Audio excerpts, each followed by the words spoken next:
Good evening, ladies and gentlemen. You are tuned into the Joseph Benamy Show for Wednesday, March the 20th, 2024.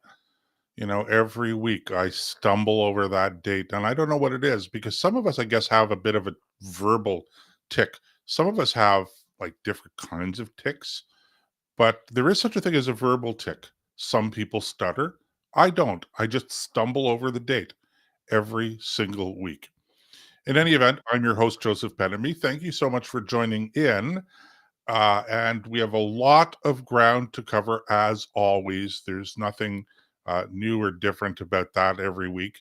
We are going to be joined in just a minute by Tom Harris, who is the executive director of the International Climate Science Coalition.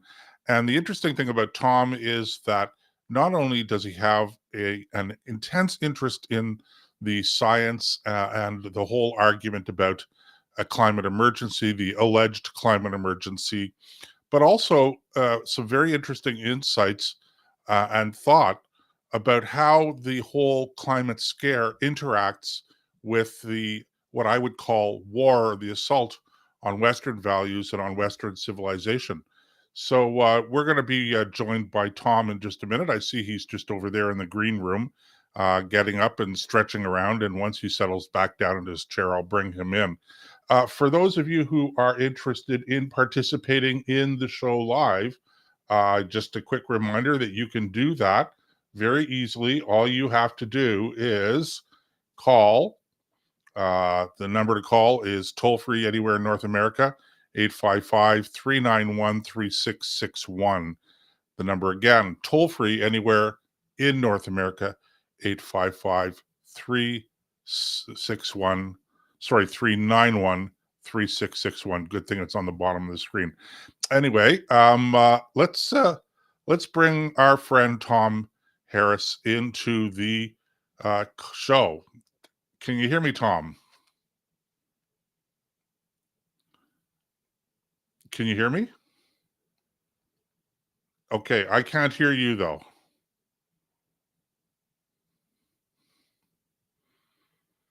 And you are not muted on my end. So while you're figuring out your microphone there, not really sure what's going on.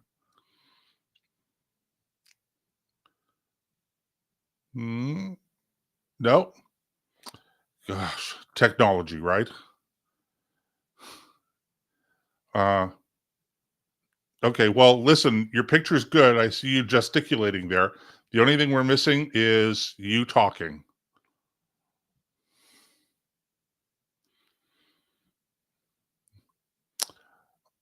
Okay, I'm going to pull you off there while you get sorted out. Why don't you wave at me when you're ready, okay? All right, so we're having a few technical difficulties. My apologies for that. No problem. We will get to Tom in just a minute. So the uh, the thing is, one of the things that we have to talk about tonight that's related to the whole issue of climate change, etc., and that is the carbon tax. The As we've talked about before over the last few weeks, the carbon tax is set to go up here in Canada. We already have a carbon tax in place, but it's set to go up on April the 1st. And, I have to tell you, I don't know who came up with the bright idea of a carbon tax or any kind of a tax increase being scheduled for April 1st. I don't know. Maybe it's something to do with the people not realizing that it's April Fool's Day. I don't even know. Do we even have April Fool's Day anymore? I really don't know whether or not we actually have April Fool's Day anymore. So I guess that's an open question. But the carbon tax here in Canada is going to go up, and some of the estimates out there are that it's going to increase the actual cost of fuel in your car, gasoline for your car, anywhere from 12 cents to 16 or 17 cents a liter. That, ladies and gentlemen, is let me just do a quick calculation.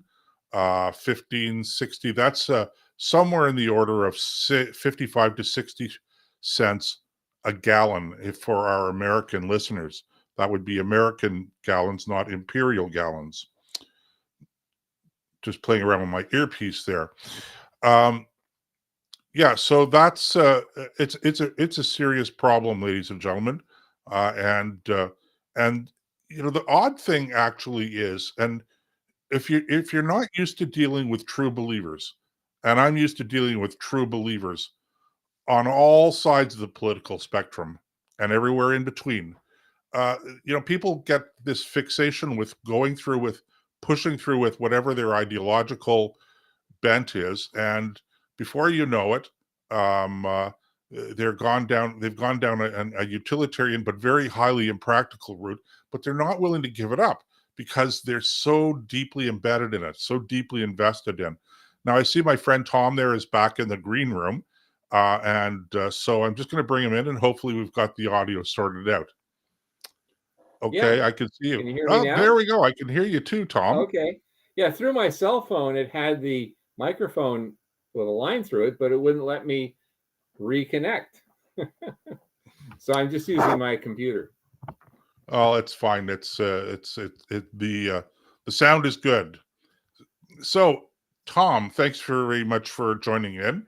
And we were just talking about, while you were sorting out your technical issues, I was just discussing the upcoming carbon tax increase and the fact that it's scheduled for April the 1st. I don't know. Am I the only person that even thinks about April Fool's Day anymore? I remember April Fool's Day when I was growing up, it used to be kind of a big thing for kids to be running around trying to play jokes on everybody, including adults. I remember, as a not quite a teenager, but 12, 13 years old, 11, 12, 13 years old, where you're old enough where you know what you're doing is stupid and in fact wrong, but Yeah. you're doing it anyway because, well, that's the thing to do on April Fool's Day. So we would even try to pull stunts at school, like, changing the time on the clock, putting it ahead 15 minutes or whatever, so you got into class early and things like that. And a few other things that were actually even much, much worse than that. But we're not going to discuss that. But does anybody do April Fool's Day anymore? Well, I guess Justin Trudeau is. He's having our carbon tax increase. And Pierre Poilievre, of course, is making a big deal about it being April 1st. Whoever chose April 1st as the day to increase it either was trying to sabotage them or just wasn't thinking. uh, you know, that's almost a firing offense when you think about it. Mm-hmm. It's that bad. Yeah, and you see Pierre Poilievre's going all over the country holding axe to tax rallies. Yes. But Joseph, one of the things that struck me is the carbon tax is only a symptom of the disease. I mean, and the disease, of course, is something the conservatives are sadly continuing to accept. And that is the whole idea that we can magically stop climate change and that we have to go to net zero ever. So my feeling is that, if I were able to go to the rallies and ask a question, I don't think I am. I've been watching the previous rallies, and it seems to all be just a pep rally where people are cheering and holding up signs. But I would ask him, I said, well, this is just a symptom of the disease. Why don't you attack the disease? Because, of course, the grassroots in the party want Pierre and the other leaders in the party to attack the disease. And they're just not going to do it. And, I should just point out that we had a booth at the Strong and Free Networking Conference a couple of years ago, and we had hundreds of grassroots people come by our booth and say, yeah, we agree with you. The climate scare is ridiculous. There is no climate emergency, and all the things we're doing to supposedly stop climate change are completely a waste of money, completely waste of time. They're going to make our energy infrastructure fragile and, cause us massive reductions in our economic standard of living. But the leaders won't say that. And, it's interesting, Joseph, they had a conservative approach to stopping climate change in a seminar room just down the hall from my booth. And they were going to have a question period right afterwards. And so I sat right in the front getting all ready for my question. And maybe they saw me, but for that reason, maybe, or some other reason, they canceled the question period. So I asked the chairman, the coordinator afterwards, I said specifically to him, now my phone's talking to me. There we go. I got it off. I said to him afterwards, so do you think that there's a climate emergency that we should be working to stop? And he said, no. So I said, so why did you just have a session on a conservative approach to stopping climate change? And he says, oh, we fought that war and we lost it.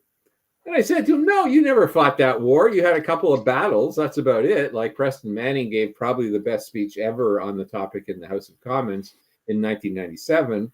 And Bob Mills fought it for a little while. Stephen Harper fought it for a little while. But they all basically changed sides. And they all now promote the climate scare. They just have a different solution other than the carbon tax. And I think that's a strategic mistake. It's a huge mistake. Because, yeah, eventually, you know, Danielle Smith's 2050 will eventually come. And of course, she's saying, oh, yes, we have to stop the climate emergency. We're going to go to net zero by 2050 instead of 2035. Well, why do you want to kill your industry ever? You know, and of course, it boils down to them, you know, basically thinking they have to do that to please the media. But as you and I know, they are a leader in the way the media and the public think. Yeah, it's I like to call it a communications feedback loop. They justify the position they take based on what they perceive to be public opinion, but the position that they're taking as a result of public opinion is the main driver of the public opinion that they're reacting to. Yeah, So yeah, how you break that is you do something that's completely opposite to what you think you should be doing, and you change the conversation that way. And yeah, I would much rather, to be perfectly honest, if we're going to talking about the electoral process, etc., I would much rather see a conservative party or actually taking a strong stand on this and influencing public opinion. Because right now, the situation, at least here in Canada, my sense is that it's changing somewhat outside of Canada, where there are still problems for sure, long way to go. But here in Canada, we're still stuck in that loop where uh, so many people are just they're frankly they're lying to themselves or lying to the population in order to satisfy some sort of a fantasy electoral need. mm, And the truth is that you know the funny thing is on this, Tom, is that even on the polling, if you ask people their opinion on climate change in this country, because there's no real opposition at that level to climate change, to the climate scare narrative, to the climate emergency narrative. If you ask people about their opinion about climate change, they're going to tell you that they believe that there is a climate emergency. I yeah, don't know exactly what the numbers are, but generally that's what they're going to say because that's all they're hearing. But if you ask them, what are the top 10 things that are concerning you that you think the government needs to be paying attention to? Um, uh, Climate change is going to be somewhere down near the bottom. oh yeah, So yeah, the polling that they're looking at is the wrong polling to begin with. It, yeah, exactly. they need to ask themselves, okay, people are concerned about inflation. They're concerned about, well, they're concerned about taxes. They're concerned about lots of things. Climate is not one of those things. I have to tell you, Tom, I got a notice in my inbox this morning from the city of Ottawa. I know you've been very involved with the city of Ottawa and the whole climate emergency battle going on there.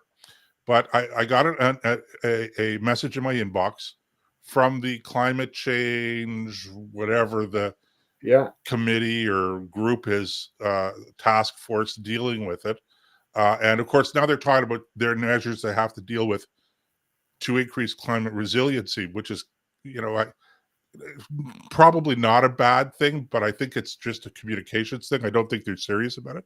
But yeah, setting that aside, the real thing is that the communication opens, the email opens with the observation that it's been a very strange winter. And then it goes on to say, and I don't have it open in front of me, but I'm pretty close to the exact quote. It said it goes on to read, um, uh, whether you're a scientist or not, all you have to do is look out the window to understand that we're in the middle of some sort of a climate emergency. yeah. Well, it's And, ludicrous. Yeah, it doesn't make and any sense because I well, of mean, course not. no 1 year of anything doesn't mean anything from a climate perspective. I Right. mean, Well, you know, but but the point of course, you're absolutely right. I'm sorry to interrupt, but Yeah. I have to make this point because the very same people that are making that claim now, all you have to do is look out the window. Look how warm it is. And by the way, I don't know if you looked out the window today or if you It's walked cool. outside today or yesterday, but it's been pretty average so far for the month of March. Yeah. Okay, Yeah. January, Exactly. February, we're a little warmer.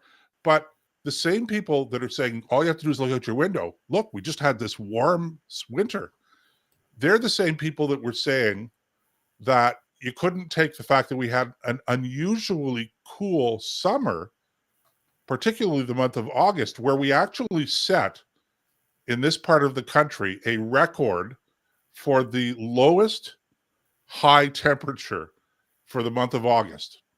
And in Ottawa, in Toronto, in Hamilton, and the Golden Horseshoe around Lake Ontario.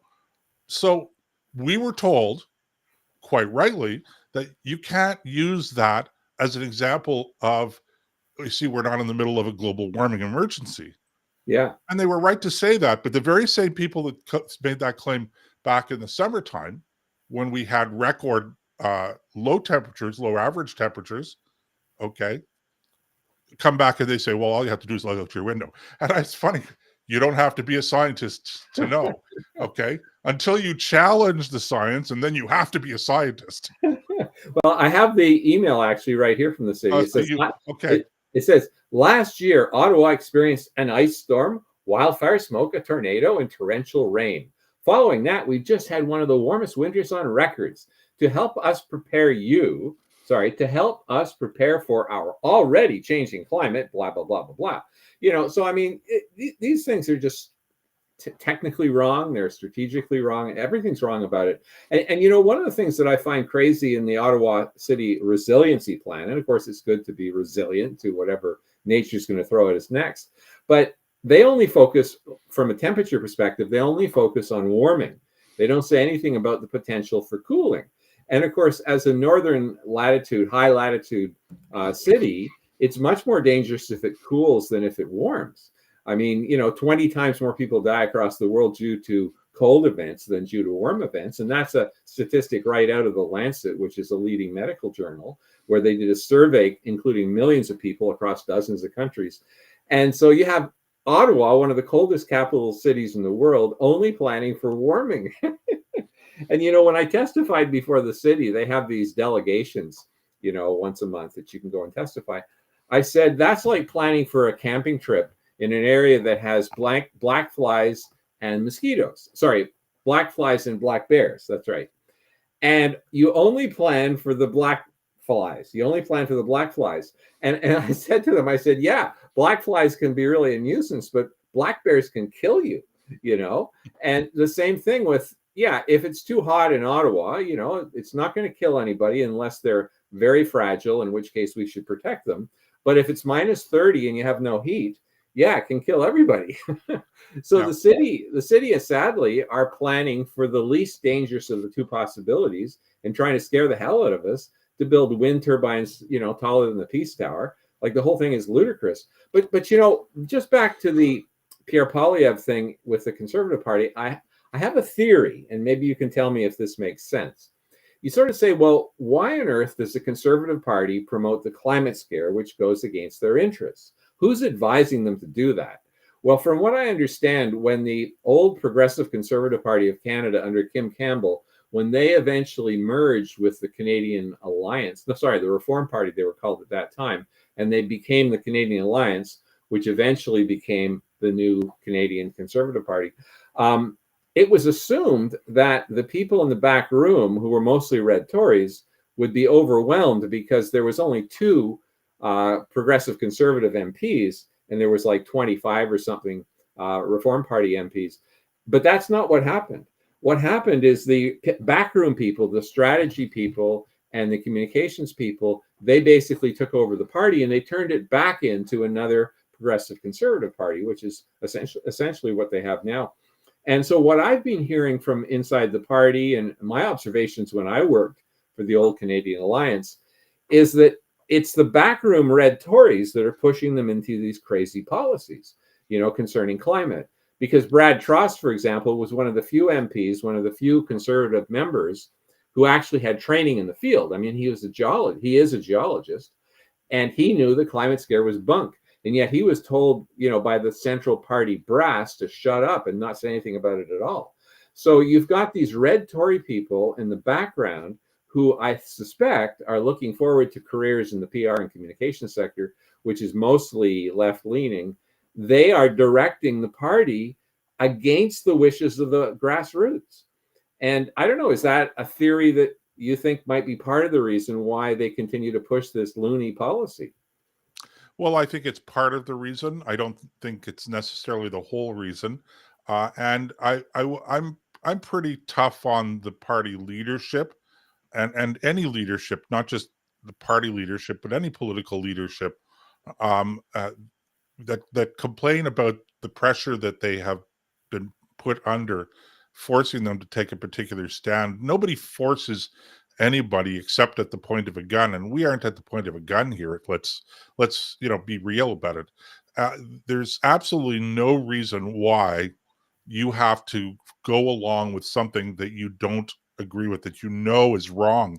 And it's this is it's an indication, I think, and I'd like to get into this particularly after the break, of really a deterioration in the quality of thinking and character that we see amongst our leaders in this part of the world, in Western civilization. I think I mentioned, I don't know if you caught the introduction to the show tonight, but I was saying, that so much of the climate scare really feeds into the whole narrative of the decline of Western values and Western civilization. And while I won't say it's the cause, it certainly is very symptomatic of, I think, a much deeper malaise. But the bottom line is, you cannot be forced into something that you actually don't want to do. And even, to be perfectly blunt, at the point of a gun, you don't have to do what you're being told to do. You can always say no and stick to your principles. Mm-hmm. So, and in this case, there is no point of the gun. And I think a very strong argument, as we've made in private, and you're mentioning it again tonight, Tom, and that is that electorally, there really is no solid electoral reason. In fact, there's a strong argument against the party doing this. But I want to, before we take a break, I want to bring something that you may not actually know that I discovered yesterday, and that is as you probably know, the city of Ottawa is right now doing a pilot project with electric buses, and they're planning on getting rid of their diesel fuel buses, the fleet, and replacing it with electric. And my understanding is that they've received now a large loan from the federal government to do this. So they have some electric buses on the road. But here's something that the public doesn't know. The electric buses, how are they being charged? Okay, you're not just plugging these into the wall somewhere. And the grid that's available in the bus depots that we have here in Ottawa are not sufficient to be able to charge even the small experimental fleet that we have. So what the city has done is they have purchased and installed two 4 megawatt electrical generators. Okay. Yeah. Okay. So What are they powered with? they're powered with natural gas. Oh yeah. So the electric buses the electric buses are they're running on electricity that's generated through fossil fuel burning. So and you can't make this up. And by the way, a 4 megawatt generator is a big deal. That's pretty close to as big as you could get a commercial generator. If you want to generate more power, you could do it, but you have to purchase and install multiple generators. So the city is spending money on generators in order. And here's the thing: I was with somebody yesterday, and when this topic came up, and they just asked, what I think is the common sense question. No technical background, no engineering background, nothing. They just asked a simple question. Well, if you're generating the electricity on natural gas, why don't you just have natural gas fired buses? Right. It'd be a lot more efficient because you're not going through the intermediate stage of charging Exactly. batteries. And then the batteries run a motor. You just use the natural gas directly in an internal combustion engine to It's run the just bus. it's Keystone Cops, Mhm. and now this is another thing that the city has sort of done under the radar, and rather than saying, and it makes perfect sense, just say, look, we're still committed to electric buses, but until we have the electrical grid problem solved, which I concede is a massive problem in and of itself, but tell the truth. But they won't Yeah. even tell the truth about this. Oh, yeah. So So there you go. how did you find out? Apparently somebody was asking questions about that, and it's true. Mhm. This is something to pursue with the city of Yeah, Ottawa. for sure. We'll But have it's to go just into it. I just it's just mind-boggling that people think now, well, the electric buses are actually saving us by eliminating the fossil fuel, but they're not. No. Every single electric bus that's on the road right now in Ottawa is actually powered by natural gas. Yay. Yeah, so it's ludicrous. And the conservative strategists, they just don't get it. These are points they could make and they could really make hay. So I think, quite frankly, a lot of it boils down to the legislative assistants and others, let's say in the House of Commons, for example, being extremely young, and they just don't know what they're doing. It's a problem. And that's a general problem. It manifests itself in many policy areas. Uh, and uh, and this is a topic for another show, but I believe that if you really want to have serious and meaningful parliamentary reform, rather than tinkering with the electoral system, which is coming, by the way, the government now is seems to be committed to following through on its promises made several years ago to bring about some sort of electoral reform, which I think is really problematic. But setting that aside for a moment, if you really want parliamentary reform, one of the things you actually have to do is to get off this fetish of saving money and doing things as cheaply as possible. I would not be reducing members of parliament budgets or senate budgets. I'd be increasing them, doubling them, or even trebling them in order to give individual members of parliament and senators the capacity to hire serious people, older people with experience and training and education, and let them participate in the policy dialogue and the Mhm. policy development process in a much more of a meaningful way.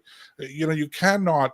I happen to have a bit of a technical background, so the minute I started hearing about these things, as it happens, before I was involved in politics and all this stuff.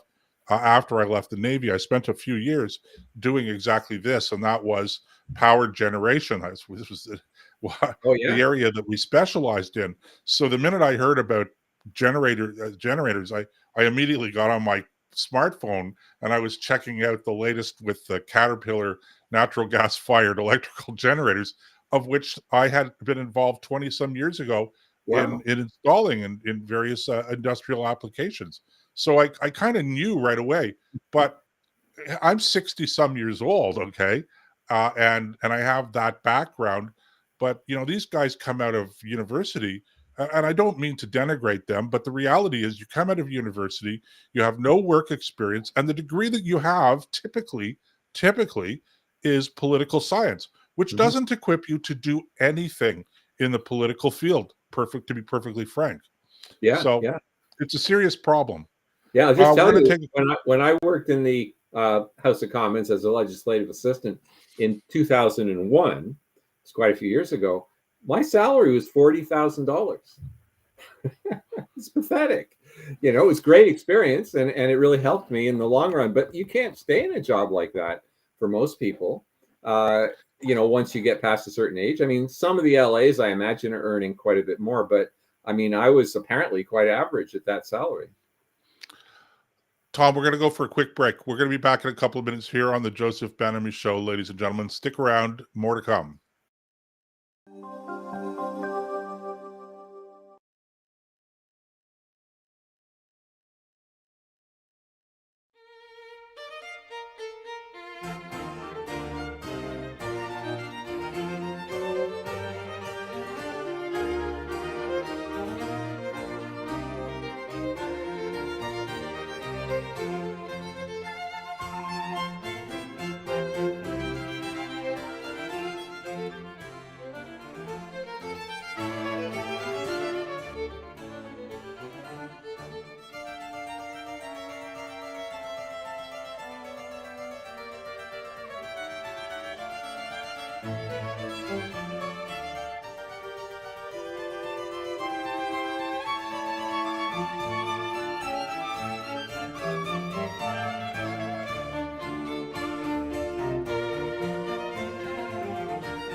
Welcome back. You're tuned into the Joseph Benamy Show for Wednesday, March the 30th, 2024. I'm your host, Joseph Benamy. Thank you so much for staying with us.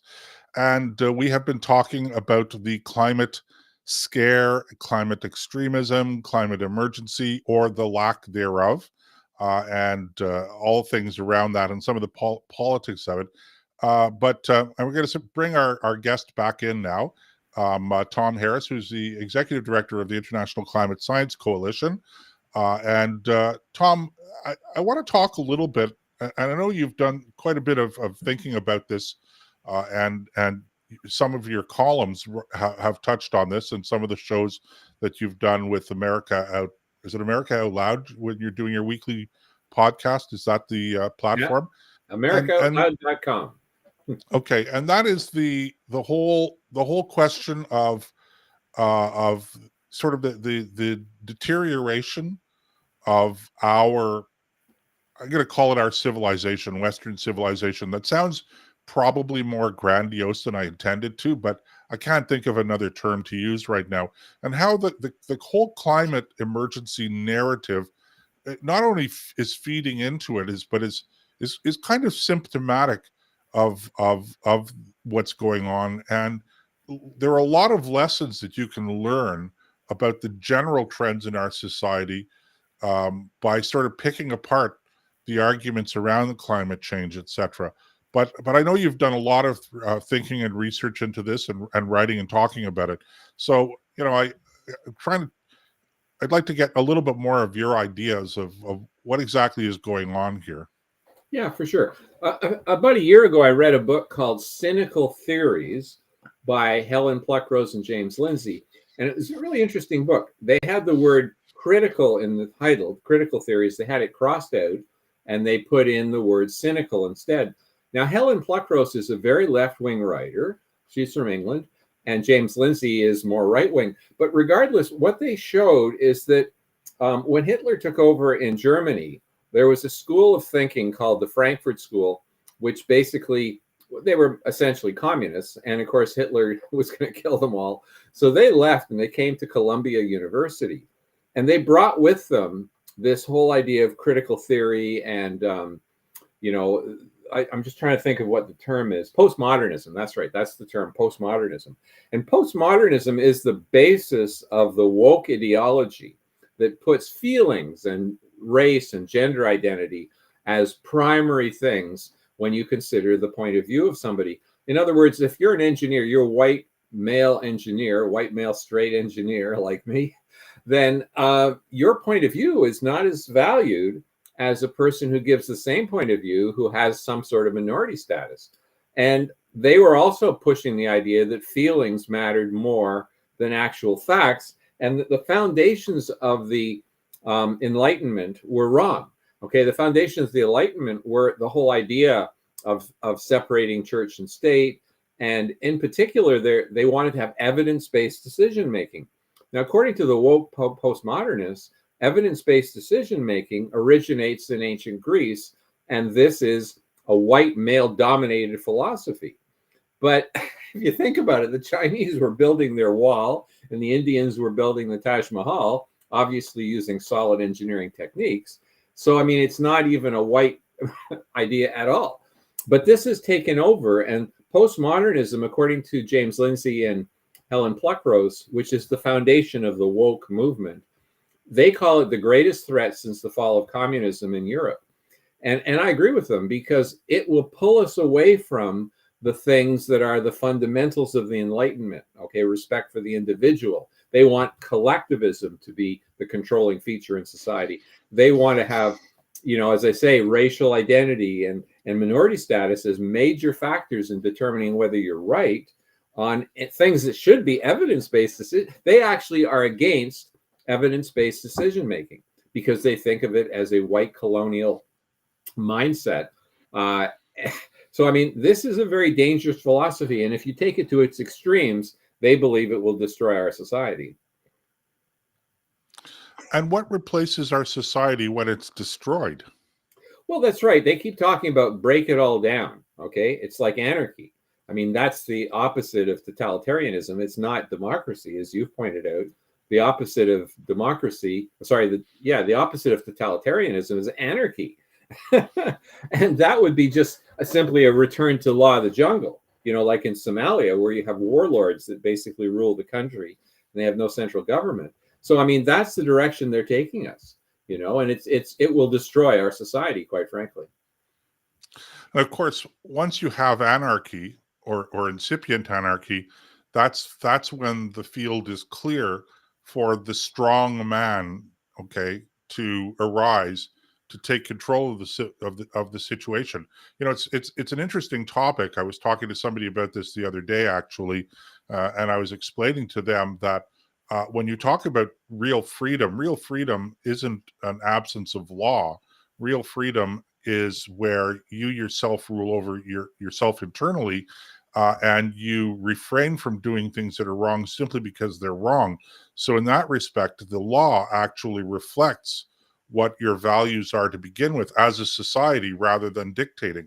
But as you allow yourself your actions to be dictated by your feelings rather than you controlling your feelings and acting in a manner that is even in many cases contrary to your feelings, then what ends up happening is you have to have that central power to control you in order to maintain some sort of a collective societal behavior. Mm-hmm. And we see this more and more. This is, I think, really at the heart of the desire to have these laws governing hate speech and hate crimes, etc. Is that I don't think that anyone would say that there has not been a proliferation, particularly online on the internet, of hate, of viciousness, etc.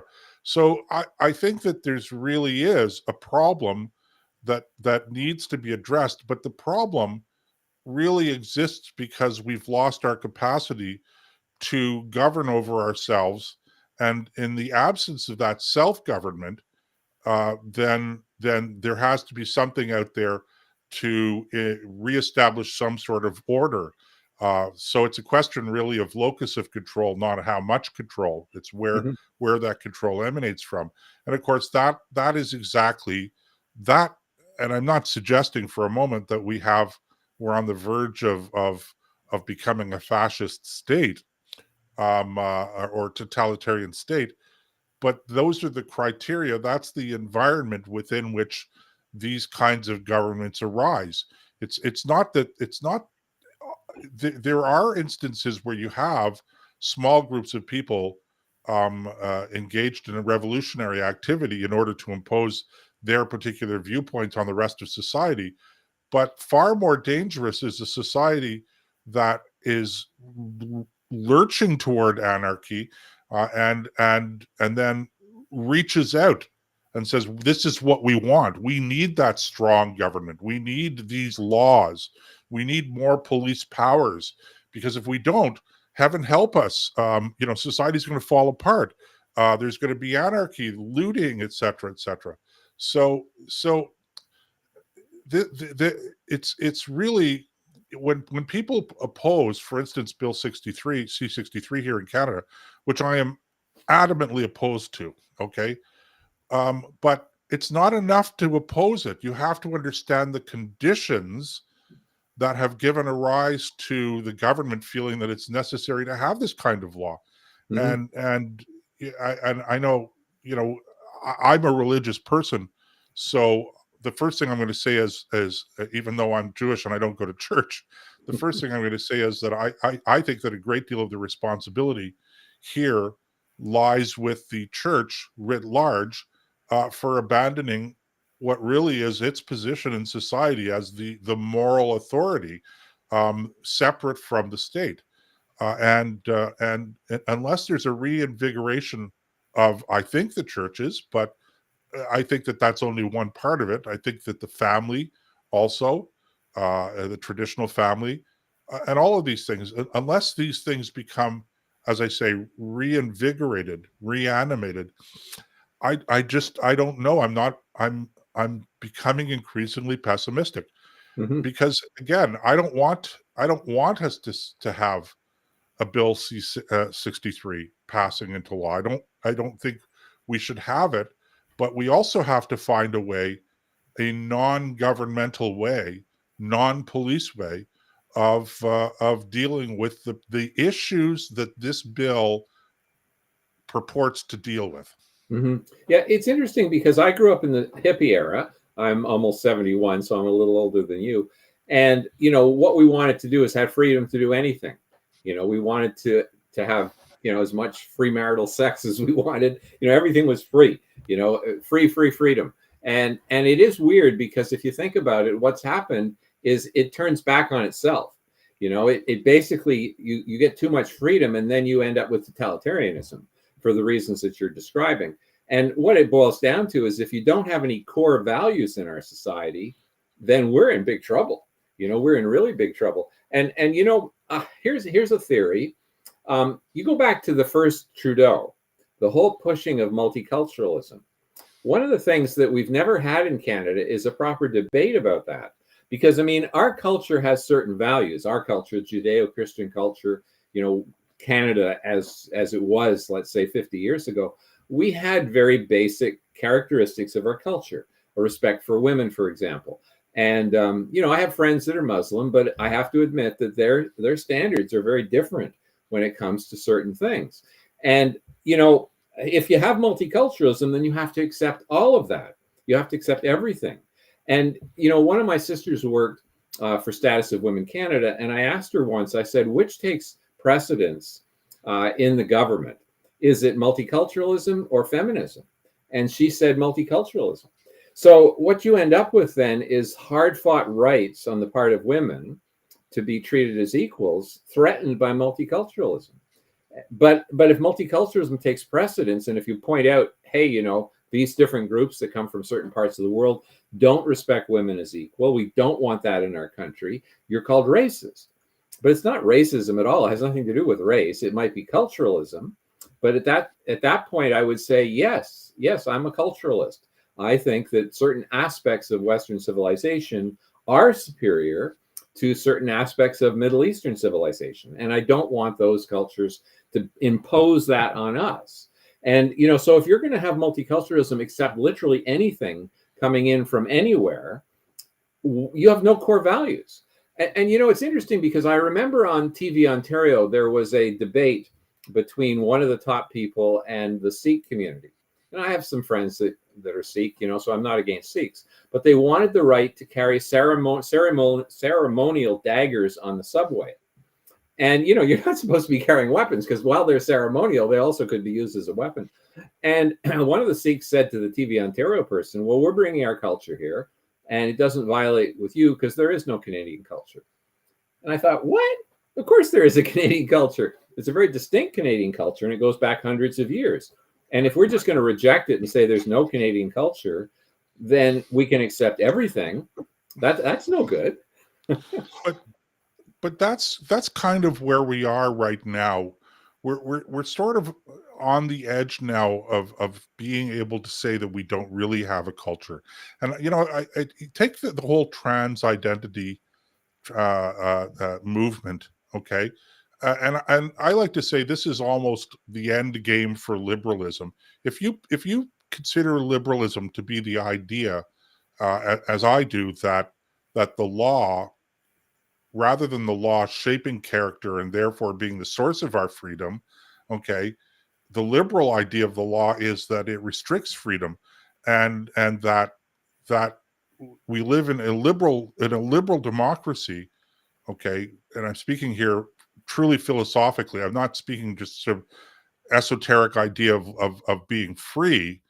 But liberalism is about, if you take Jean-Jacques Rousseau, for instance, who says that everybody is born into a state of absolute freedom, and his followers would argue then that the reason that we don't steal from one another is because we've entered into a social contract that centers around enlightened self-interest. I don't steal from you because if I steal from you, then you'll be able to steal from me. So the law restricts what is ultimately our right to steal from one another, but we submit to the law. We accept that restriction on our liberties in return for the security that it gives. So in that sense, the law is a diminishment of freedom. It restricts our freedom.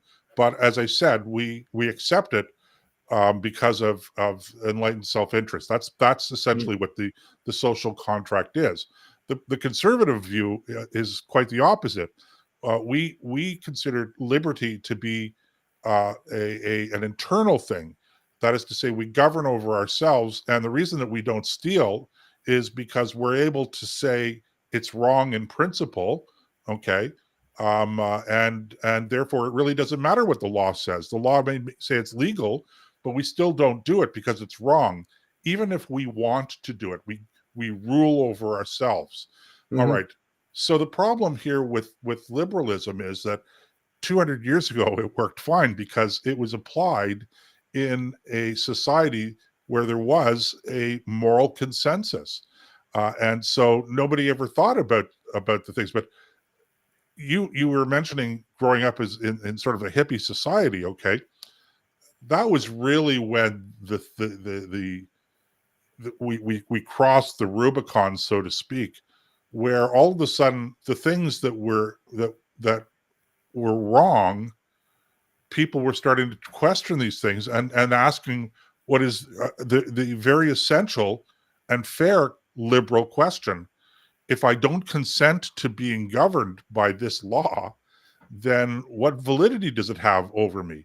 And so we started to see things toppling that way, and there is no principled place where you stop. So now, and this is why it's a bit of a roundabout way of getting to the point, is we're sort of now reaching a stage in our society where not only are we able to reject what used to be traditional behavior, but we can reject our nature itself. And so if I want to be if I'm a guy and I want to be a girl, well, why shouldn't I be allowed to? And more importantly, if that's a right, then I should have the right to have taxpayers paying for whatever surgery I have, whatever medical intervention, etc. So this is again, it's the end game, I think, for liberalism. But the danger, of course, is that you reach the point where it becomes an anarchy, and that is the environment where you have a tyranny emerging, not because it's forced on us, but because we agree to it, because we because we needed it. believe we need it to Yeah, at that. reestablish some order in society. Yeah, that's right. Because you have no personal governing principles, and it's interesting. It doesn't have to be religious based. If you look at Albert Camus's book La Peste, okay, we had to study that in school, and one of the points that was really interesting is one of the most ethical people in the whole story was the doctor. And the doctor was at least agnostic. I think he was atheist, but he certainly was not a religious person. And yet he was highly religious. I'm sorry, highly ethical. And because, of course, he wanted a society to exist which had certain standards.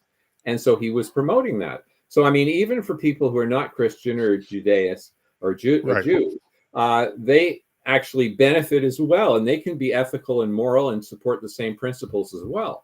And I just think that we have lost our foundation. It all seemed pretty cool when I was 19. Sex, drugs, and rock and roll. You could do anything you wanted. But in the final analysis, if that's how society is governed, and to a certain extent that is the case, because we now have leaders like Justin Trudeau who are quite prepared to do all kinds of things that most people would say, yeah, well, theoretically, maybe you're not going to get thrown in jail for it, but it's not ethical to be taking a multi-$100,000 holiday on the island of somebody who's benefiting from the government. I mean, that's unethical. but why would Tom? People want to focus on that, and I sure it's unethical. Great, okay, but we are living in a society where we are committing euthanasia. Yeah. Okay. Prime Minister takes advantage of a free holiday. We're killing innocent people simply because they want to commit suicide. Mm-hmm. You know what I'm saying? Yeah. I hear the argument you're making, but we've gone so far down the path. It's almost as though, and I don't know if it was you, I was telling you this recently, but it's not even so much that we've abandoned our morality, it's that we've inverted our morality. We now have Western civilization has become the opposite of what it was 50 or 60 years ago, where we would never have even contemplated the idea that doctors should be allowed, let alone not just allowed to commit euthanasia, to practice euthanasia, but that it's a moral good for them to do it, which is the argument that's being advanced in favor of medical assistance in suicide in the expansion of the bill. So that's where we are right now. And a friend of mine recently said, I was talking to him and about new Canadians coming in, and he said to me, he said, well, you don't really have to worry about the people coming in with Sharia law, etc., because by the second and third generation, they're fully assimilated into Canadian culture. And my response to that is, well, that's the mistake you're making. They're actually not assimilating into Canadian culture, because what they're assimilating into is not traditional Canadian culture. Yeah. It's a do whatever you please. And if you don't like society's rules, ignore them, challenge them, etc., and find a way to pass a law in order to give you some kind of financial support for breaking society's rules. Well, one of the reasons I did focus to some extent on Trudeau's dishonest behavior is because it sets a tone for society. And my dad used to say that when our leaders are unethical, when our leaders set this kind of a tone, the punishment for them should be much more severe than for the average person, because they influence the direction of a country. and they influence, what is considered acceptable in your society because you're seeing it right done by your leaders. But what we have, of course, is a two-tier justice system where if you and I did a lot of the things that, let's say, Joe Biden did in the US, keeping classified documents in your garage and giving information to other people, we'd be in prison. But he doesn't go to prison. So the punishments are not more for the elected official who breaks the rules or who acts unethically. The punishments are less. And so, of course, it gives a bad example to the society as a whole. So, I mean, what do you think of this idea that someone like Justin Trudeau should be held to a higher standard than the average person because they influence the direction of a society? Well, I agree with that. Um, I guess my chief concern would be, how do we establish what those ethical rules are? Yeah. Again, so much of our behavior, particularly in the political sphere, was honor based, and if you did something, or even if somebody in your staff did something, you would resign. But now this is, and it all ties back to the same general trends. Okay, is um, a guy like Justin Trudeau, to be held accountable, you have to be able to point to the rule in the rule book that says you cannot do this. Mm-hmm. And if I'm Justin Trudeau, I'm going, well, show me where it says I can't do this. Yeah. As if somehow or other, if it's not legislated, it's not relevant. Mm-hmm. Okay, because we don't have a moral compass anymore, and that's an internal thing, Tom. It's Mm-hmm. not something that exists external to us. So It's how do we you, have how to do you be able fix to, it? if we're going to be, if we're going to remain a free society, we have to relearn how to govern ourselves as individuals, how to establish boundaries, and how to respect those boundaries, no matter what our feelings are. Okay, that's what real freedom is. And if Mm-hmm. you don't have a society made up of individuals who have that moral compass and the fortitude, the character to be able to say no to themselves, then you're not going to maintain a free society. And there is plenty of talk about this around the American Revolution. You cannot retain a truly free society without a moral population. Mm-hmm. Yeah, actually, it's interesting. The message Jordan Peterson gives is to these activists that are out trying to save the world. Look, fix up your own life first. Clean up your bedroom. And so I guess you would agree with him completely.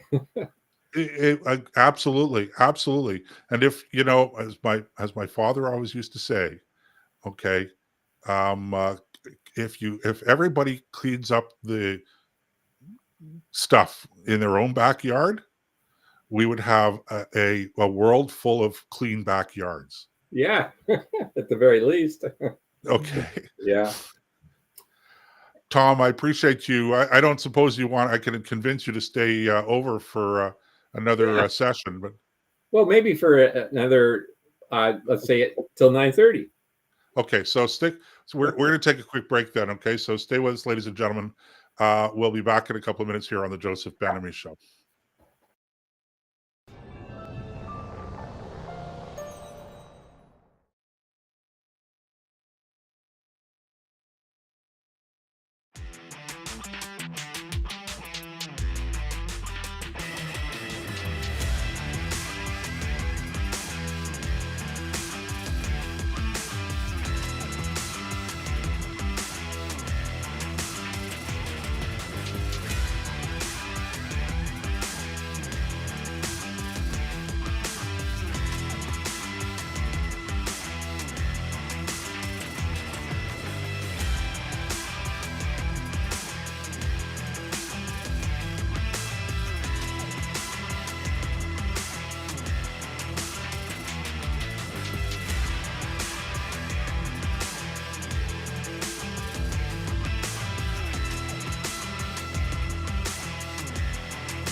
Welcome back. You are tuned into the Joseph Benamy Show for Wednesday, March the 20th, 2024. I'm your host, Joseph Benamy, and in the background here in the green room is our guest who has graciously volunteered to stay with us, Tom Harris, for the next session for the next half hour till 9:30.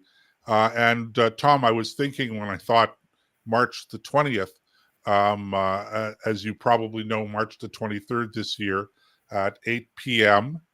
is Earth Hour, not to be confused with Earth Day, Earth Hour, where everybody is supposed to turn their lights off in order to save the planet or to demonstrate saving the planet. And Tom and I were just chatting back and forth in the during the break, and I mentioned a column I wrote that's online now at www.josephbenamy.com. That's Joseph Benamy, all one word without the hyphen. And essentially what it is I'm saying this Earth Hour, I'm going to turn my lights on, and I've given all of my reasons why I think that the idea of turning the lights off in order to demonstrate some kind of commitment to a safe and clean planet is in fact the opposite. I think that what we should be doing is we should be turning all of our lights on and celebrating the invention of the electric light bulb, which was a fantastic quantum leap forward. And I don't mean that in the physics sense, in terms of environmental safety. Uh, we were no longer burning candles or gas lamps, which was good for the environment, good for the safety of our homes, etc., etc., etc. So the invention or the discovery and the harnessing of electricity has actually been a great boom for civilization and for the environment. So I picture these people, Tom, who are sitting in their homes and they're going, I know what I'm going to do. I'm going to celebrate. I'm going to mark Earth Hour. I'm going to turn my lights off, but I'm not going to sit in the dark doing nothing for an hour. So I'm going to light some candles. Yeah, exactly. And I think they should call it Energy Hour, and we specifically celebrate energy. And because that's what most of the world wants. And the sad thing about Earth Hour, Earth Day, is they've been hijacked by the environmental climate movement. Okay, these are not really Earth Hour and Earth Day. These are Climate Hour and Climate Day. Because if you go to their pages, almost everything's about climate, and of course it's a totally fictitious cause. I mean, the whole idea of protecting nature makes a lot of sense. But these people are completely focused on, reducing electricity use so that we can save the climate, which of course humans have essentially no impact on climate except in the vicinity of a city where you have the urban heat islands. So even the foundation of this is wrong anyways. I mean, they've picked a cause. Real environmentalists, people who are concerned about things that matter, okay, not climate, should really be kicking the climate activists off the stage, because what's going to happen after a while, because eventually the climate movement will be disgraced, especially if we enter into a cooling period, which some scientists say is actually coming, because the sun's going into a grand minimum around 2060. They're saying by 2070, we could be back in a period of like we had a couple hundred years ago, when the earth was so cold that the Thames River in London froze a meter thick. And that was because the sun was in a weak phase. Well, we're going back to that by around 2060. And there's a bit of a delay, of course, for the atmosphere and the oceans to react. But they're saying now 2070 is likely to be another very cold period. They call it a grand solar minimum. So, I mean, yeah, the whole idea that we can control the climate is ludicrous. What we can do, though, is we can control whether we can survive what climate changes occur. And of course, that's where sensible resiliency comes in. But yeah, I'll read your article. I have it on the screen here. I love it. So the true value of Earth Hour is not the energy it saves, but in the lesson that it teaches. But what is that lesson? That electricity is bad for the environment or technology generally? People forget that if it weren't for oil, the discovery and the use of oil, there'd be no whales in the world because we used whale oil. Okay, if it wasn't for the discovery and use of coal, then we would have no trees. And in fact, the use of coal in England saved their trees because they had practically denuded the whole island of trees for their ships and for all of their manufacturing and things. So to make charcoal, etc. So I mean, fossil fuels have been a great savior of the environment. So of course, as Tim Ball pointed out years ago, he was our climate science advisor. He said, the fact is society has done very well at reducing real pollution. So they had to go after something else. And it's much easier for them to go after the consequences of energy use, which is carbon dioxide, especially, in the case of fossil fuels. They go after restricting that. They go after restricting the whole use of fossil fuels entirely. And then they reduce our complete standard of living because we don't have electricity, we don't have energy. We're trying to run our society on much weaker energy sources. Now, they also hate nuclear, of course. So you would think in the next breath they would promote nuclear, but they don't. They're against that too.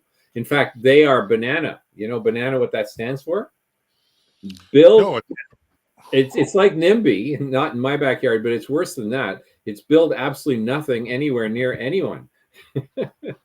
That's banana, well, and that's what these except people are. They're bananas. except they're all in favor of building wind turbines Yeah, because they don't and they don't realize how destructive they are. But yeah, I'll enjoy your article, and it'll give me ideas for my article too. So, what do you think of yeah, instead of having Earth Hour, we have Energy Hour?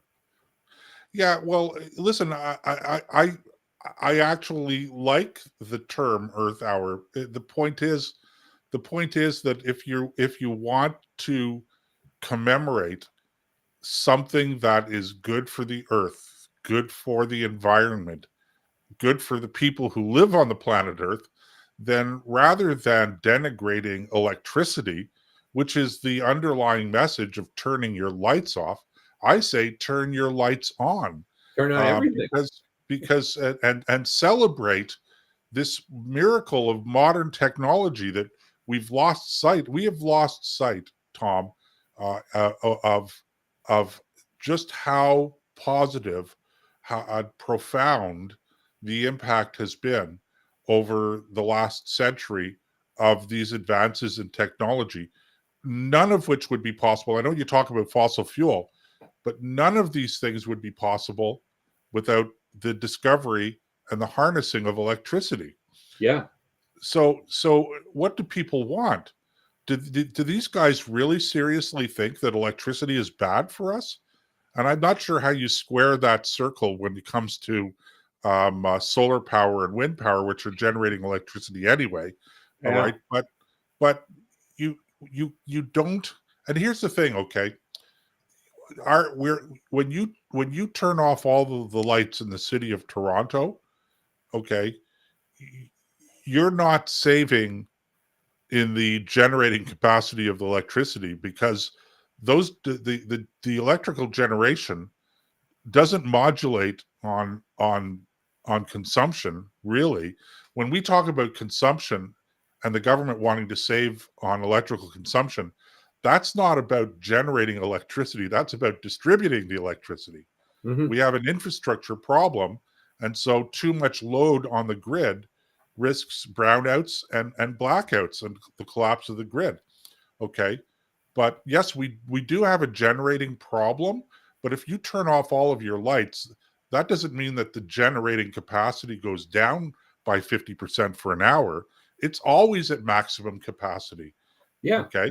So you're not saving anything. All you're doing is teaching people, young, impressionable people, that there's a problem with the technology. And gosh, if you think there's a problem with the technology and you think that technology and electricity is bad for the environment, I invite you to move to deepest, darkest Africa, where you're lucky if you have some power lines that come into your village. that you Yeah. have electricity available even part of the day to and how about simply the invention of the refrigerator Hmm. where Well, you could actually preserve food for days on end. yeah, and save lives. But I think there is an underlying hatred of humanity in a lot of the environmental movement. And it's interesting, Joseph. There actually is one environmental group that'll kind of shock your listeners. It's called the Voluntary Human Extinction Movement. Okay, and they actually have thousands of members in the United States. And the interesting thing is they're not saying that you should kill yourself because, of course, their movement would disappear overnight because they'd all be dead. Well, But that's what what I was just going to say. I was going to Yeah, but what they do is they say you should not have children. right. And because children, obviously it takes a lot of energy to raise a child. And that's actually becoming a bit of a common theme among some so-called progressive media. I don't know how they call that progressive. But regardless, Vogue magazine had a quote, I think it was Vogue, where they said, a headline, where they said, having a child is the greatest act of environmental terrorism. Okay, so there's a very strong anti-human element, and for the voluntary human extinction movement, they have as their logo, and people can look it up on the web. As I say, there's thousands of members across the U.S., especially, but they have cartoon characters of the different animals on Earth, and for humans, they just have a dot dot dot dot dot dot dot, because they think that if we get rid of humans, the Earth will return to its natural state. So I mean, they think that we're not part of nature. Like it's ridiculous. Of course, if there are no humans on the planet, who cares? Yeah, yeah, exactly. But there is this underlying I, anti-human element, yeah, and I think that remember David Suzuki said that we were just like maggots. So I mean, this is sick, and taken to its extreme, they would encourage things like MAID and abortion and all. It's interesting because Tucker Carlson asked the head of the Sierra Club in one interview a few years ago. He said, "Why is the Sierra Club promoting abortion?" And the Sierra Club guy gave the politically correct answer, "Oh, women's rights, etc." And Tucker said, "Okay, yeah, I mean that's an argument, but what does that have to do with the environment?" And the Sierra Club guy finally admitted. He said, "Well, there's too many people on Earth." So that is also underlying one of the main drivers of the climate scare and the whole environmental movement, that there's too many people. And it's interesting because Elon Musk, for example, believes there's not enough people, especially in the next generation, to actually run the society. And we're going to have everybody retired and there won't be any kids. it's it's actually a problem now. There are a number of countries that are undergoing population decline, and even here in Canada, in 2022, we set a record low for the fertility rate. I think at 1.33 children per woman, uh, and uh, and so sort of circling back to some of the stuff we were talking about earlier, one has to. This just raises the question: how is it possible then that our population can be growing so quickly? And the answer to that is immigration. Hmm. It's migration. It's all our population growth and the population growth in almost every Western country today is 100% due to immigration. Hmm. The indigenous population, and I don't mean that in terms of First Nations, but I mean the people who were born in wherever the country is are not reproducing themselves, and that's going to have a profound cultural impact over a period of time as well. Hmm. I was talking to somebody recently, and they were saying, "Do you think that Canada could become Muslim?" And I don't mean to pick on Muslims here, okay? But they were asking me this question, and my answer was, "Well, once upon a time, nobody spoke English or French in Canada. Hmm. It's it the fact that Canada is an English speaking or a bilingual country, if you want to put it that way, is simply because of migration. And so, those are the demographic trends that we are facing right now. Hmm. Unless, of course, you're a country like Japan that doesn't actually have a robust immigration policy, and as a consequence of that, there is real real population decline in Japan. And we Mhm. don't know what the economic impact of that is going to be over a period of time. But Yeah, going back to this Extinction Club or whatever, I can't help but make the observation that yeah, they're all for human extinction when it's the other person, and in this case, they're unborn children. Okay, yeah, yeah, but if you really believe in human extinction and you want to make sure that there's 0% chance of having children, then you should be coming up to Canada and taking advantage of medical assistance in suicide. yeah, Um, uh, and and we're so starved for cash in our healthcare system that it's entirely possible that the government will allow you to come up and pay good money for that. It might be yeah. a money making opportunity for hospitals. I don't know. Oh, yeah. Well, Now, the question, just let me before you say yeah, jump in, let me just qualify what I just said, okay? I'm not serious because I know I'm gonna get emails about Ben. I mean, you're not in favor of that, are you? And no, I'm not in favor. I just wanted to make perfectly clear. yeah. Okay, I'm just I'm pulling your legs. Well, then the question, of course, arises: how do you revert to a society? How do you bring us back to the society where Yeah, people wouldn't do things because they knew they were wrong? You know, where you had actually core ethics. So, how do you bring society back to that? I think I think I think we don't. I honestly think we've reached the stage where, as a society, if I want to use that term generally, Western society is done for. Period. Full stop. That's not to say that what we believe is Western culture is going to disappear, but a country like Canada, it's gone already. We're not bringing it back. All we can hope for is that we have small communities that continue to preserve those values within their community, within the confines of their own communities. So you'll have religious communities, etc. But I don't see how you bring back the kind of cultural consensus that existed 100 years ago in a country like Canada. There is a cultural consensus, but it's more of a nihilistic culture. It's not what you and I would define as traditional Western culture. And I think that that's the same in virtually every Western country. So, Hmm. and I don't see how you bring it back. All you can hope for is that you know the the um, the Frederick Hayek principle of survival of the fittest culture. And that is to say that, over a period of time, why do we have the traditional family? Why do we have marriage? Why do we have all of these things? I mean, Frederick Hayek would be rolling over in his grave if I was to characterize him as a conservative. He considered himself to be a very strong classical liberal, and he was not religious, but he was a very big defender of cultural norms. And his argument was, we think that we've invented these things. The reason we haven't invented our society, our culture is the way it is because of the trial and error that has gone on throughout human existence. So those societies that didn't organize themselves around the nuclear family, the traditional family, okay, um, uh, they don't exist anymore because they just couldn't overcome everything that came along with that.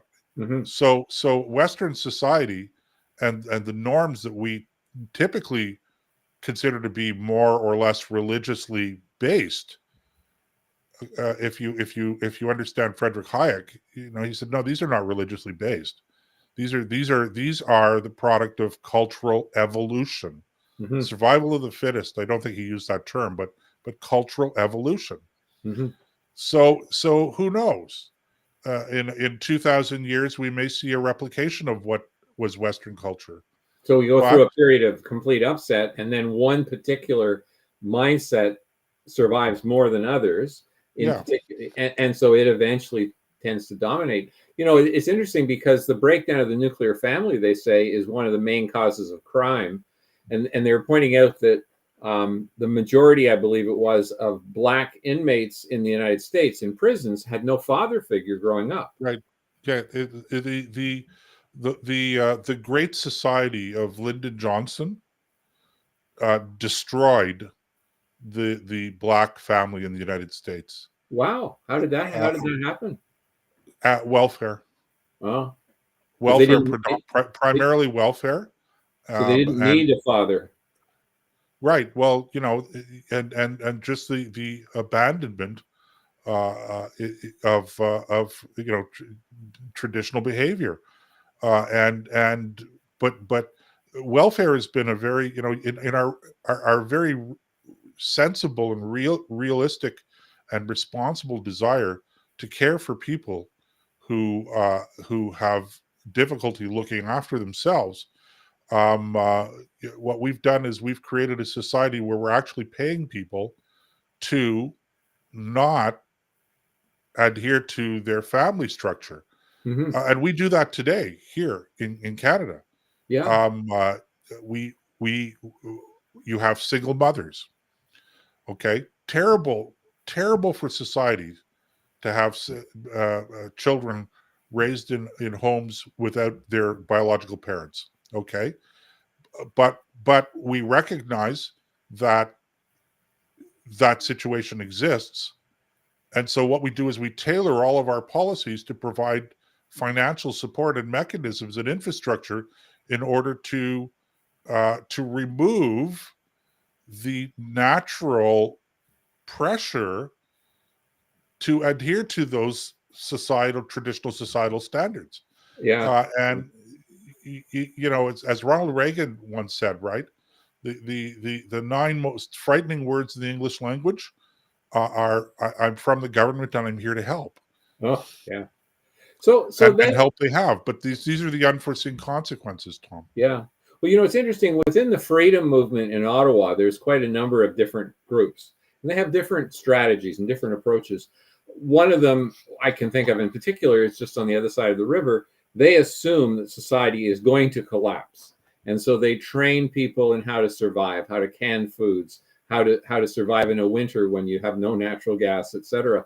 Then there's other freedom groups, the ones that I'm more involved with, who are actually trying to stop the collapse and are actually trying to educate society that there's no climate crisis, and you shouldn't be carving up kids to try and change their gender. So they're fighting against it. Right. But I mean, it sounds to me like you're more on the side that has accepted the collapse is coming. No, I don't. I think it's an exaggeration to say that a collapse is coming. I don't. I'm not a prepper. I don't think that we're going to have no heating oil or natural gas or some way of fueling our homes in the wintertime. But I'm just saying that our traditional society, again, the moral consensus that existed, it doesn't exist anymore, and it's not going to come back. Yeah, So what replaces that, I don't know. But I know that those are where the dangers are, and I am troubled by the fact that so many of my friends who are passionately involved in, as you say, trying to stop the decay. And by the way, I don't think that's a waste. I think it's a good thing to do. But but you're never going to stop the decay unless you're prepared to talk about the reasons for the decay. yeah, Justin Trudeau is not trying to become a tyrant.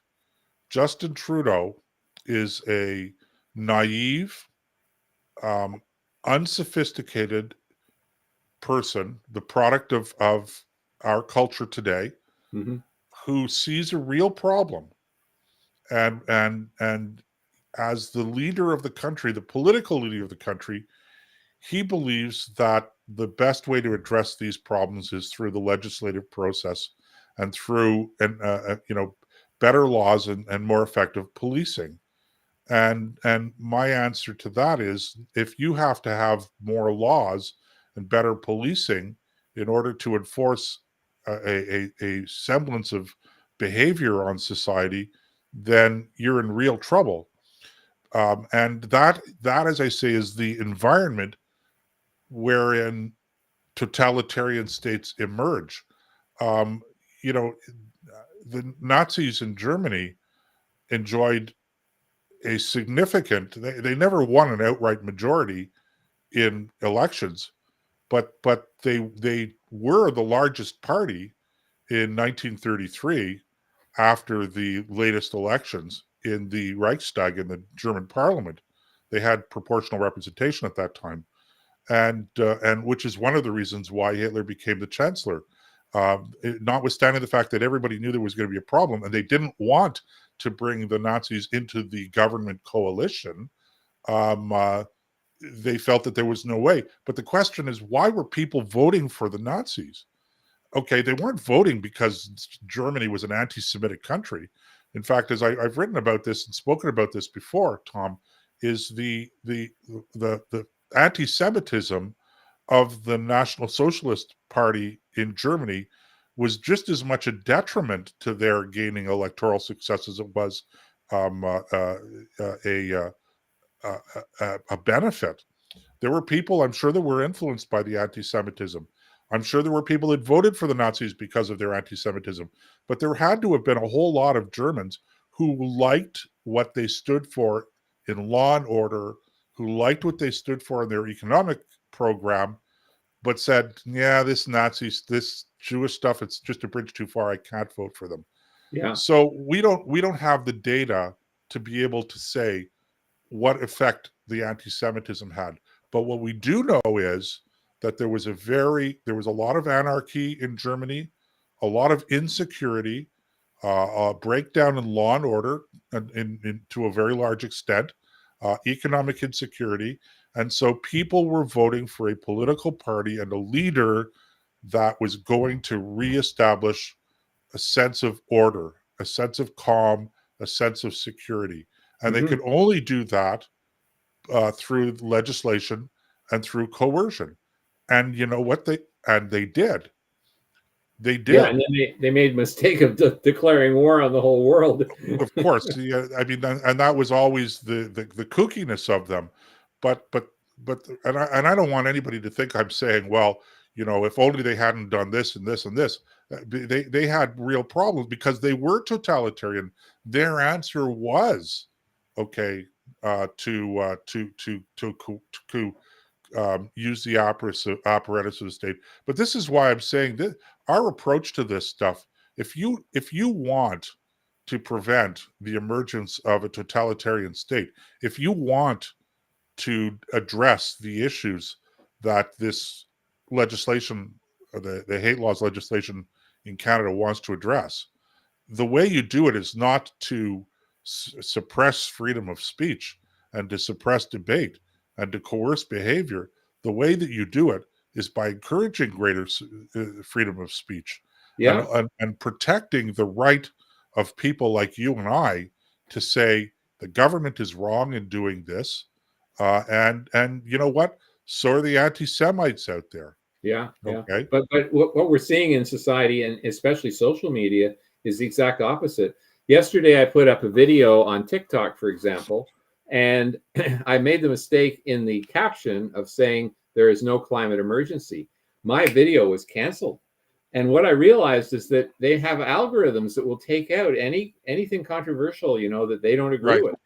But I right. did find a way around it. If I don't put it in the caption and I say it, Don't, it don't didn't say catch. that. Don't tell people your secret. Just do it. Just do it. Yeah. Anyway, it's been good speaking with you, but I think you're Yeah, right. We need to have open conversation about ethics and morals and how to return to that. Tom, I appreciate your having been on the show tonight. Thank you very much. As always, a great conversation, and looking forward to you joining us again next time. So, thanks very much for joining us, Tom. And ladies and gentlemen, we're not quite done yet. We're heading into the home stretch. We'll be back in a couple of minutes here on the Joseph Benamy Show. Don't go away.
And we're back. Thank you for sticking with us. You're tuned into, I'm just shaking my chair around a little bit.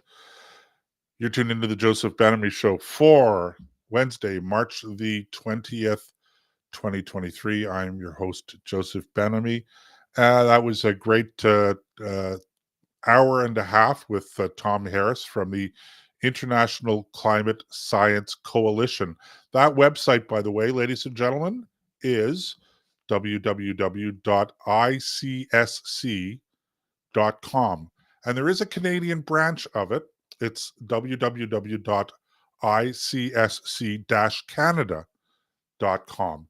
And if you're listening to the show or watching it or listening to the podcast, I would urge you to take a quick visit to the website and to make a small donation. These guys are doing great work, not just here in Canada, but right across the planet. And the one of the things that they're very much involved in, and this is sort of an emerging area of activity for them, is in helping local activists, local climate realists, if you will, to get active in their local governments in order to ensure that they're holding their local governments to account when it comes to policies pertaining to climate. And they've been fairly successful at doing that. It's a relatively new program, and you might want to check that out. So if you have any issues with your local government, I would urge you to get in touch with Tom directly. You can send him an email right from the website and find out what's involved in maybe getting Tom and some of his people to come down and to provide you with some teaching, some guidance in order to help you organize locally in order to counter what has been the free run of climate extremists for the last number of years in government, particularly at the local level. So again, that website, icsc-canada.com. And the American side, it's icsc.com. All right. I was mentioning earlier on, or we touched very briefly on the carbon tax. Carbon tax in Canada going up on April the 1st. And there's a lot of things to talk about with that. I don't see any appetite on the part of the government to slow this down, to suspend the tax increase. And that's actually a little surprising to me because it's become so unpopular that you would think that the government, if it's concerned about its electoral prospects in 2025, which is when our next election has to be held, that's the latest it can be held is October of 2025. Um, uh, then if I was them, I'd be talking about suspending this increase. And I think that the talking points around suspending it write themselves. I don't think that this is terribly complicated from a communications point of view. All they really have to do is basically say, look, we understand that Canadians are hurting. And at this point in time, we do not want to add more to the financial burden of young families, parents with young children. Okay. I think that it's an eminently supportable thing. And even amongst their own people that feel that the carbon tax is beneficial for the environment, and I'm not sure that I can really agree with that it is, but there are people who think it is. But even amongst them, I think that you can make the argument that it's something that they need to do, suspend this tax increase, but they're not going to. And that that is a pretty strong indication to me that you're dealing here with true believers. And by the time by the, what I mean by true believers is I mean these guys are so deeply emotionally invested in the ideology that they're pushing, in their belief that action like the climate, like the carbon tax, is so important that they're going to commit political suicide rather than surrender on what they consider to be a fundamental principle. And I don't know. Am I completely wrong? Am I completely off base when I look at that? And there's a very very slight kind of admiration. I mean, you got to give them credit for sticking to their guns. I only wish that we had conservative governments that were willing to stick to their guns with the kind of tenacity, the kind of stubbornness that the liberal government is exhibiting here, that Justin Trudeau and his group are exhibiting here. But there's more to this. I mean, I get the feeling that this government has reached the end of its life, that they're so far behind in the polls now that they don't see their way back to winning next year in the general election. And so they're committed now to doing absolutely everything that they can to push forward their agenda over the course of the next 12 months. So we've seen it already with Bill C11 and C18, which could have to do with controlling and organizing the internet and bringing the internet into the regulatory framework. This is C11 that existed for other broadcasters or terrestrial broadcasters and cable broadcasters here in Canada. So once they did that, now we have C63, which is the online harm bill. And of course, there are aspects to this bill that are good, but the bad far outweighs the good. And so, in my judgment, what we should be doing is we should be separating those. There's a section of C63 dealing with what we'll call online harm, particularly with respect to protecting children from exploitation, from child pornography, etc., that is being transmitted online. There are good things in this bill. So keep those good things, but carve out the criminal code changes dealing with hate crimes and hate speech, etc. Carve out the sections dealing with amendments to the Federal Human Rights Act that deal with the same issues, and just keep the online harm stuff that deals with keeping children safe, that deals with revenge porn and that stuff. Have that as a separate bill. I don't think anybody objects to passing that legislation. and you deal with the other stuff on a as an individual standalone bill or two standalone bills. But they won't do that because they want to push through those aspects along with the online harm stuff. And so they bundle it all together, making it very difficult for the conservatives to oppose. Now, they're going to oppose it anyway, don't get me wrong, but it makes it a little more difficult for them. Look, the liberals are going to push this bill through. Barring some massive protest on the part of the people, they're going to push it through. And even if there are these massive protests, I'm not sure that we're going to be able to stop it. So the only hope on this is to ensure that the new government under Pierre Poilievre, when he becomes the prime minister, is actually going to do something about it.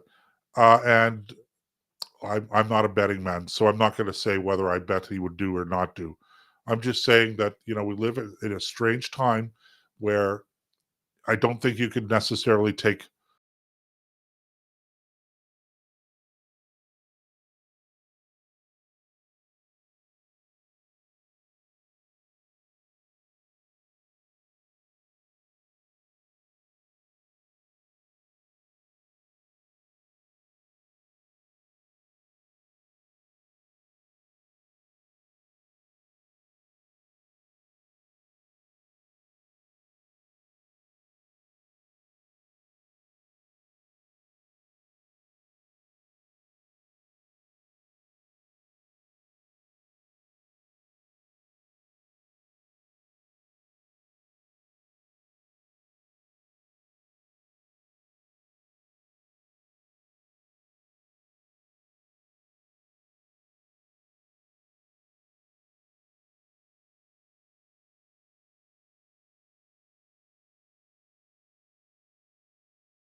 Okay, ladies and gentlemen. Well, we had a little bit of a break there because it turns out that our internet connection went down for some reason here.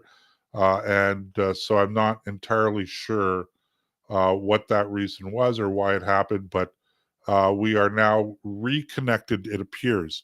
So I'm just going to pick up from where I left off a few minutes ago, and that is to talk a little bit about the issue of the carbon tax, and more importantly, the question of whether or not it's possible for the government to follow through with everything that they say that they're going to follow through on. That's really the problem, and it's an exceptionally difficult thing to do, and I personally worry that the party that under Pierre Poilievre is over promising. Um, but I don't know for sure, and time will tell. Time will tell. But at least they're taking a stand on a lot of these issues. Uh, as I said, I my assessment here, my gut is telling me that the government, the Pierre Trudeau government, not Pierre, the Justin Trudeau government, is resigned to the fact that they are going to lose the next election, and that they're therefore going to take advantage of the next 12 months or thereabouts. Yeah, 12 months to push through whatever they can, however controversial it is, and leave it up to the next government to repeal some of the more draconian issues. And it's going to be really difficult for the government, for a conservative government, to repeal some of the things that they're doing. We're talking about the online hate stuff, etc. But what about pharmacare? What about dental care? These are massive, massive programs that are being now created and implemented, and these are going to cost us massive amounts of money in the future. Here we are. We want to create a pharmacare plan and a dental care plan, and we can't even get our regular health care straightened out.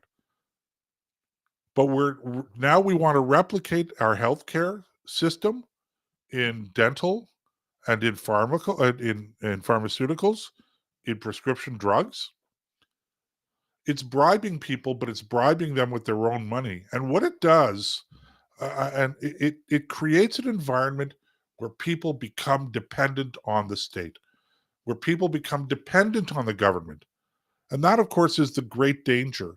Because once you become dependent on the government, then you are beholden to the government in so many other areas. And so it's slowly but surely taking away our capacity to rule over ourselves, our capacity to deal with these issues ourselves as individuals, to be self-reliant and self-sufficient. And if you're not self-reliant or self-sufficient, how do you oppose what the government is doing when you believe that the government is doing something fundamentally wrong? And this is not a theoretical thing, ladies and gentlemen. I hear this a lot. I hear a lot of people saying, well, I know they're doing something wrong and I really should be speaking out against it, but I can't really speak out against it because, why? Because, well, I don't want the government coming after me. Now, that's always been a possibility, I suppose, but more and more, as people become more and more beholden to the government,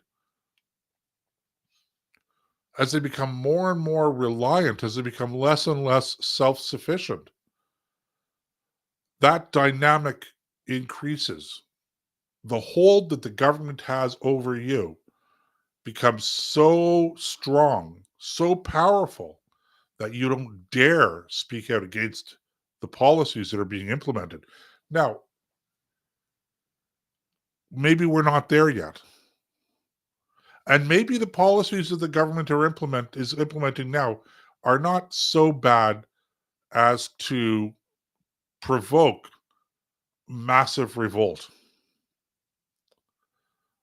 But in some instances, for some smaller communities, for some smaller groups of people who still are committed to the traditional values on which Canada was built, Western society was built, our traditional culture, some of the things that our government is doing is simply abhorrent.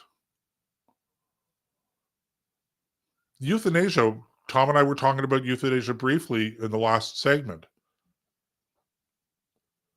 This is a perfect example. We are living in a society where doctors are now not just permitted to commit essentially acts of murder, but we're shrugging our shoulders and saying, well, it's not just that it's allowed, but it really, it's a moral good. We're ending suffering. And besides, it's what people want. That's how far we've come. It's, you know, words fail me, ladies and gentlemen. And I know people who tell me that they want to fight back, but they're afraid to fight back. Because why? Not because they're afraid of going to jail. No, because they're afraid of undermining and losing everything else that comes along. They don't trust their own ability to live outside of the government envelope.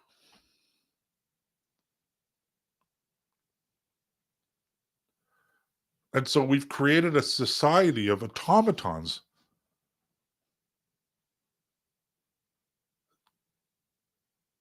Just as bad as in any totalitarian regime. The only difference between the totalitarian regimes of, say, Adolf Hitler and Stalin and Mao Zedong and ours is that we haven't reached the stage, and maybe we won't, but we haven't reached the stage of uh, malevolent government. Let's call it malevolent government, where people are being shot in the streets, where people are being arrested and executed because they happen to have a different point of view. But, let's not forget what they did in Cambodia, what they did in Vietnam when the communists took over, what they did in China, sending people who disagreed with the government and wanted to go a different path, and not a different path in terms of governance, but just a different path in terms of being an individual, that I want to take a different path as an individual. I don't want to, I'm not even opposing the government. I just want to be an individual. I want to go my own way, do my own thing, look after my own affairs. That kind of thinking was considered in those societies as being subversive, and people like that were arrested, and if they weren't shot, they were sent to re-education camps to be indoctrinated in the true philosophy of government. That is what we are seeing, ladies and gentlemen. Now, there is opposition to it, and there's growing opposition to it in our part of the world, and that's a good thing. But at some point in time, we also have to replace the government, and that's going to take the reestablishment, the reinvigoration of those institutions of society that are independent of government, that are autonomous, but that still exercise a certain amount of control, of not control, but guidance over society. Not coerced. We're not talking about coercion here, but we are talking about establishing boundaries, establishing norms, and expecting people within the society to adhere to those norms to the best of their ability. I don't know that we're ever going to be able to recover that. I really don't. I'm skeptical. I don't mean to end the show this week on a down note, but I really don't know that we have the capacity anymore to be able to turn that situation around. I just don't. Somehow or other, and I'm gonna finish on this note, ladies and gentlemen. somehow or other, the churches, if you're a pastor, if you're a priest, if you're a preacher, if you're a rabbi, you've got to take a stand. We need people taking a stand in our society. This is what's missing right now. We need that leadership. We need people to say, this is wrong. Abortion on demand is wrong. Taxpayer funded physician assisted suicide is wrong, morally wrong, full stop. I don't care whether it's legal or not, it's wrong. And because it's wrong, it should not have been legalized. That's what we need to do. We need to be taking these stands. I don't know what the effect of the power outage here was. There's probably a few minutes in the show where things were blank. I don't know, but that was beyond my control. I don't know what the effect of all of that will be. So I apologize for that, ladies and gentlemen. Technical difficulty, but unlike other technical difficulties that we've run into from time to time on this show, this one was completely outside of my control.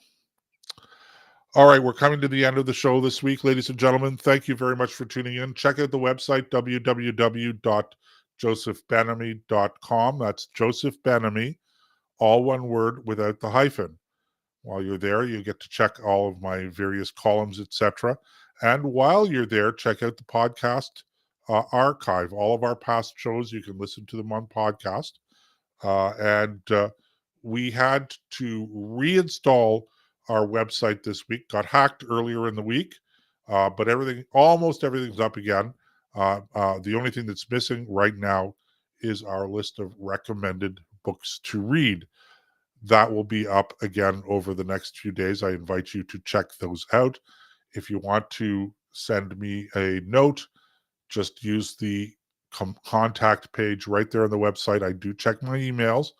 In the meantime, ladies and gentlemen, God bless. Thanks again for joining in, and we will catch you next week here on the Joseph Benamy Show.